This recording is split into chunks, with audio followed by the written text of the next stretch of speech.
ಶ್ರೀ ಗುರುಭ್ಯೋ ನಮಃ. ಶ್ರೀ ಸರ್ವಮಂಗಳ ಮಾಂಗಲ್ಯೆ ಶಿವೆ ಸರ್ವಾರ್ಥ ಸಾಧಕೆ ಶರಣ್ಯೇ ತ್ರ್ಯಂಬಕೆ ದೇವಿ ಶ್ರೀ ನಾರಾಯಣಿ ನಮೋಸ್ತುತೆ. ಎಲ್ಲರಿಗೂ ಸಹ ವರಮಹಾಲಕ್ಷ್ಮಿ ಹಬ್ಬದ ಶುಭಾಶಯಗಳು. ಎಲ್ಲರಿಗೂ ನಮಸ್ಕಾರಗಳು. ನಾಳೆ ಶ್ರೀ ವರಮಹಾಲಕ್ಷ್ಮಿ ಹಬ್ಬ ಬರಲಿದೆ. ಶ್ರಾವಣ ಮಾಸದ ಮೊದಲನೇ ಶುಕ್ರವಾರ ನಾವು ವಿಶೇಷವಾಗಿ ವರಮಹಾಲಕ್ಷ್ಮಿ ಹಬ್ಬವನ್ನು ಆಚರಣೆ ಮಾಡುತ್ತೇವೆ. ನಾವು ಯಾವ ರೀತಿ ಆಚರಣೆ ಮಾಡಬೇಕು, ವರಮಹಾಲಕ್ಷ್ಮಿ ಹಬ್ಬ ಯಾವ ಸಮಯದಲ್ಲಿ ಆಚರಣೆ ಮಾಡಬೇಕು, ಹೇಗೆ ಮಾಡಬೇಕು ಎಂಬುದರ ಬಗ್ಗೆ ತಮಗೆ ಮಾಹಿತಿ ಕೊಡುತ್ತೇನೆ. ಮೊದಲನೆಯದಾಗಿ ನಾವು ಶುಚಿಯಾಗಿರಬೇಕು. ನಂತರ ದೇವಸ್ಥಾನ ಅಂದರೆ ನಾವು ದೇವರ ಮನೆಯನ್ನ ಒಂದು ಗರ್ಭಗುಡಿ ಎಂದು ಹೇಳುತ್ತೇವೆ.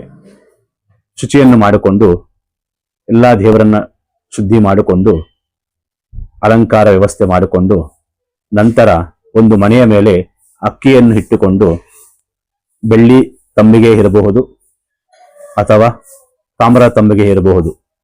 ಇದರ ಪ್ರಕಾರ ನಿಮ್ಮ ಪದ್ಧತಿಯಂತೆ ನೀರನ್ನು ಹಾಕಿ ಕಲಶವನ್ನು ಕುಳಿಸಬೇಕು. ನಂತರ ಮಾವಿನ ಸೊಪ್ಪನ್ನ ಆಗಲಿ ಇಲ್ಲ ವಿಲೇದೆಲೆ ಆದರೂ ಕಲಶಕ್ಕೆ ಇಟ್ಟು ಪೂಜೆಯನ್ನು ಮಾಡಬೇಕು. ಆ ತೆಂಗಿನಕಾಯಿಗೆ ಅರಿಶಿಣವನ್ನು ಬಳಿಬೇಕು. ನಂತರ ನಾವು ಮಾಡುವ ವಿಧಾನ ಹೇಗಿರಬೇಕು ಅಂದ್ರೆ ಭಕ್ತಿ ಶ್ರದ್ಧೆಯಿಂದ ಇರಬೇಕು. ಮೊದಲಿಗೆ ಗಣಪತಿ ದೇವರ ಪ್ರಾರ್ಥನೆಯನ್ನು ಮಾಡಿಕೊಳ್ಳಬೇಕು. ಗಣಪತಿ ದೇವರ ಅರಿಶಿಣ ಗಣಪತಿಯನ್ನು ಪೂಜೆ ಮಾಡಬೇಕು. ಇದಾದ ನಂತರ ನಾವು ಶ್ರದ್ಧಾ ಭಕ್ತಿಯಿಂದ ದೇವರಿಗೆ ಏನು ನೈವೇದ್ಯವನ್ನು ಮಾಡಿರುತ್ತೇವೋ ಅದನ್ನು ಸಿಹಿ ಪದಾರ್ಥಗಳು ಯಾವುದೇ ಇದ್ರೂ ದೇವರಿಗೆ ನೈವೇದ್ಯವನ್ನು ನಾವು ಕೊಡಬೇಕು. ನಾವು ನೈವೇದ್ಯವನ್ನು ಸಮರ್ಪಣೆ ಮಾಡಿದಾಗ ನಾವು ಮಾಡತಕ್ಕಂಥ ಫಲ ಸಿಗುತ್ತದೆ. ವರಮಹಾಲಕ್ಷ್ಮಿ ಹಬ್ಬವನ್ನು ನಾವು ಯಾವ ಸಮಯದಲ್ಲಿ ಮಾಡಬೇಕು ಎಂಬುದರ ಬಗ್ಗೆ ಈಗ ನಾವು ಹೇಳುತ್ತೇವೆ. 3 ಸಮಯ ಬರುತ್ತೆ. ಬೆಳಗಿನ ಜಾವ ನಮಗೆ 6 ಗಂಟೆ 23 ನಿಮಿಷದಿಂದ 7 ಗಂಟೆ 48 ನಿಮಿಷ ಒಳಗಡೆ ಸಿಂಹ ಲಗ್ನದಲ್ಲಿ ನಾವು ಕಾರ್ಯಕ್ರಮವನ್ನು ಮಾಡಬಹುದು. ವರಮಹಾಲಕ್ಷ್ಮಿಯನ್ನ ಕುಳಿಸಬಹುದು. ನಂತರ ಅಭಿಜಿನ್ ಲಗ್ನ ಅಂತೀವಿ.